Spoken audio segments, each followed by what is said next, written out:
Moving on to the war on drugs. Actually, before I go to this article, I want to play you this testimony came out. This is from Michelle Leahart. She's the head of the DEA. So we're going to play this first clip, and then we're going to come back and read the story that it's based on. So here's that clip. Is crack worse for a person than marijuana? I believe all illegal drugs are bad. Is methamphetamine worse for somebody's health than marijuana? I don't think any illegal drug is good. Heroin worse for someone's health than marijuana? Again, all I mean, either yes, no, or drugs. I don't know. I mean, if you don't know, you can look this up. You should know this as the Chief Administrator for the Drug Enforcement Agency. I'm asking you a very straightforward question. Is heroin worse for someone's health than marijuana? All illegal drugs are bad. Does this mean you don't know? Heroin causes an addiction. Okay. It causes many problems. It's very hard to kick. So does that mean that the health impact of heroin is worse than marijuana? Is that what you're telling me? I think you're asking a subjective question. No, it's objective. Just looking at the science, this is your area of expertise. I'm a layperson, but I've read some of the studies. I'm aware of it. I'm just asking you as an expert in the subject area, is heroin or someone's health than marijuana? And I'm answering as a police officer and as a DEA agent that these drugs are illegal because they are dangerous, because they are addictive, because they do hurt a person's health. So heroin is more addictive than marijuana? Is heroin more addictive than marijuana in your experience? Generally, the properties of heroin, yes, it's more addictive. Is methamphetamine more addictive than marijuana? So all illegal drugs are bad. All illegal drugs are bad, no matter what they are. They're bad, they're bad, they're all bad the same, they're just bad. That's the only thing she could get out of her mouth in that testimony with the Democratic congressman from Colorado. But now, well, I guess the other arm of the government doesn't know what one's doing. So from Raw Story, government-sponsored study destroys DEA's classification of marijuana. A government-sponsored study published recently in the Open Neurology Journal concludes that marijuana provides much-needed relief to some chronic pain sufferers, and more clinical trials are desperately needed, utterly destroying U.S. DEA's agency's classification of the drug as having no medical uses. While numerous prior studies have shown marijuana's usefulness for a host of medical conditions, none have ever gone directly at the DEA's placement of marijuana atop the schedule, which is Schedule 1 of controlled substances. This study, sponsored by the state of California and conducted by the University of California Center for Medical Cannabis Research, does precisely that, driving a stake into the heart of America's continued war on marijuana by calling Schedule 1 placement simply not accurate and not tenable. So I guess you could say that was a DEA fail in her little classification there.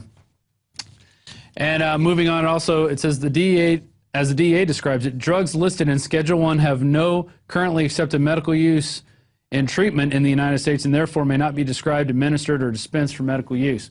Well, as you know, hemp was used for, a couple centuries in this country to making rope, paper.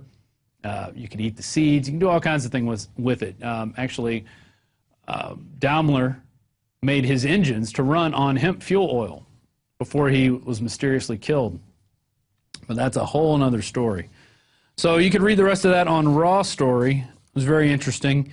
And here's a second part of that testimony where the congressman is interviewing the DEA head, who makes $167,000 a year, by the way, to look like that and keep giving those same answers. Here he's talking about prescription drugs. So we're going to roll that clip.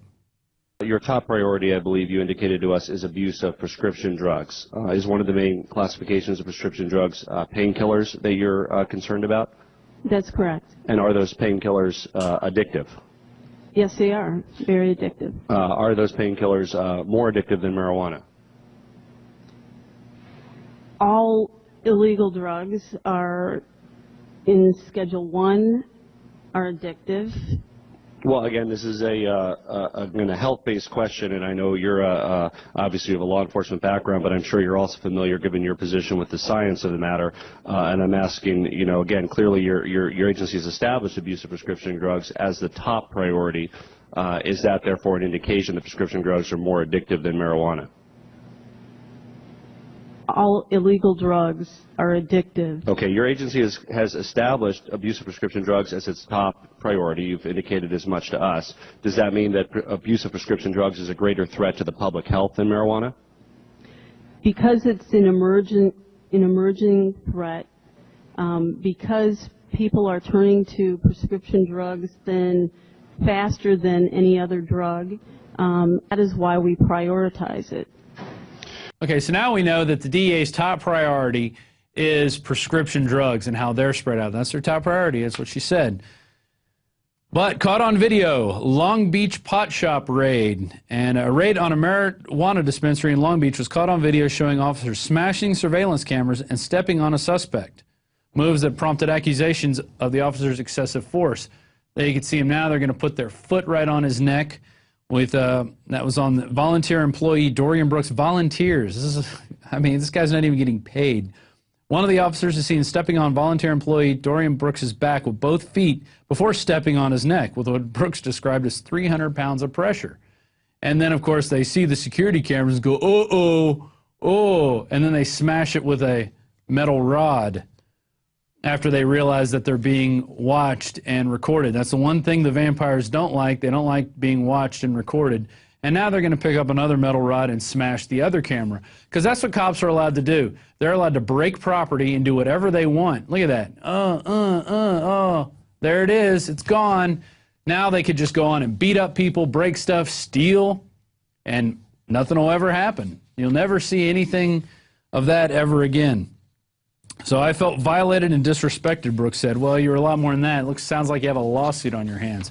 Because police said the dispensary was operating under state compliance but did not have a city permit. So they did everything right with the state. They didn't have a problem with the city permit. Which, here's a Huffington Post article that I found today.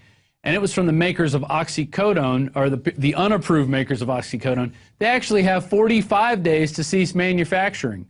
So if you're manufacturing a pharmaceutical product, quote unquote, well, we're going to cut you some slack. You've been making this pirated product now for who knows how long, making untold billions of dollars. But now you're going to have 45 days to stop. It was probably sent to them with a letter. Okay, but if you're operating a pot dispensary within state law, but not within city law, well, we're going to come in, we're going to break your stuff, we're going to step on your neck, and we're going to treat you like a common criminal. That's the way it is in America. So get used to it out there, pot dispensaries. And so here's a list of the 5 people that were arrested in that raid. Dallas Alexander, Fernando Garcia, Mario Sanchez, Dorian Brooks, and Landon Alexander. They complied with state law, but it just wasn't good enough for the city of Long Beach. Interesting. We're going to come back with Mike Adams sitting in, and we're going to be talking about GlaxoSmithKline and Merck and the trouble that they've got into. But let's go to the Daily Quote, and this is from Secretary of State Hillary Clinton. When asked if she would like to go through the new pat-downs, she said, not if I could avoid it. No, who would? That's right. Nobody likes to be groped. Nobody likes to be fondled. We like our decency. We like our privacy. And we don't need the TSA definitely groping us as we're trying to go travel. It's hectic enough as it is. The airports have enough trouble as it is. And you know that story. But there's Secretary of State Hillary Clinton saying, no, please don't touch me, because nobody likes it. That's our first segment. We'll be right back after this message from ProPure, and we're going to show a little clip from Planet InfoWars, which is, if you're not a member, you need to get on Planet InfoWars, because it's the place to be. PlanetInfoWars.com, and we'll be right back after this.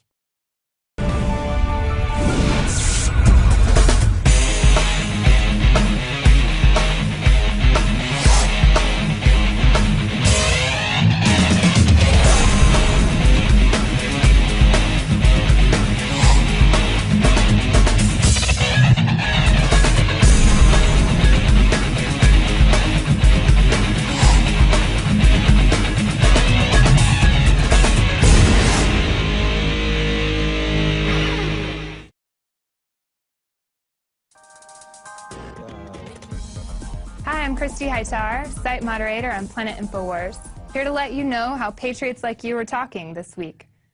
Have you ever thought about the greatest risk to civilization, biologically referencing? Well, user Rosso has, and in his article, The Greatest Biological Threats to Civilization, he references something like 20 different known biological threats: anthrax, cholera, Ebola, different things like that. He gives you fatality rates, symptoms, how it would affect you, and these are just the ones that we know about, much less ones that might already be developing against us. Then there's an article by In Like Flint, The Universe, Ancient Astronauts in Atlantis. He starts by telling you a story from his childhood, how his fascination with aliens from above coming down and giving us technology from ancient civilizations ago, and how the in the know now are holding this information, withholding it from us. So that being said, it leads me into our last article, Food Stamps, President Obama wants you on food stamps. This is actually a great article for many reasons. Melissa Melton is actually one of the reporters from the reporter contest. And this article was featured on the InfoWars homepage, and it's still a featured article. She talks about how skyrocketing food stamp usage during Obama's presidency, something like 100%. She gives great references.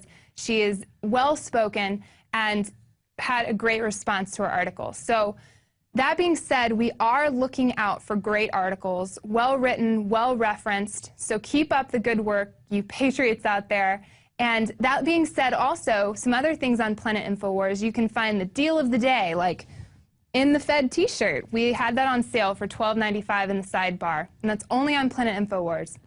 Other things like groups that you can join, get active, create missions, meet people in your local area. So keep up the good work. We are paying attention, and thank you so much, patriots. Till next week.